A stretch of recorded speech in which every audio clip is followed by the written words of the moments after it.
everyone, welcome back to our channel. Today we're diving into a handy tutorial on how to screen record on your iPhone. Let's get started. Actually, this option on iPhone and iPad, the one that comes built in. First of all, you need to go to Settings and then go to Control Center. And then if it's not already in your included controls section, you need to scroll down to More Controls, find Screen Recording.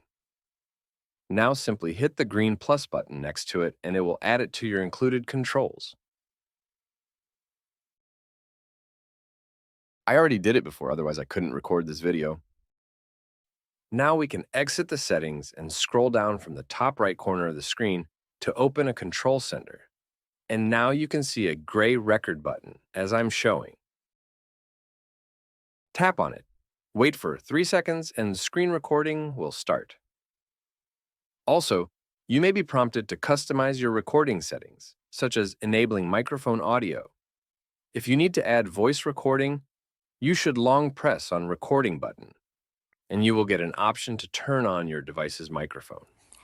You can do it before or during screen recording. When you're done recording, tap on the red status bar at the top of your screen. A confirmation pop-up will appear.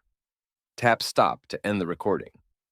Your screen recording will be automatically saved to your Photos app. You can access it by opening the Photos app and navigating to the Videos or Albums section. If you found this video helpful, don't forget to subscribe and like the video. Thanks for watching till the end.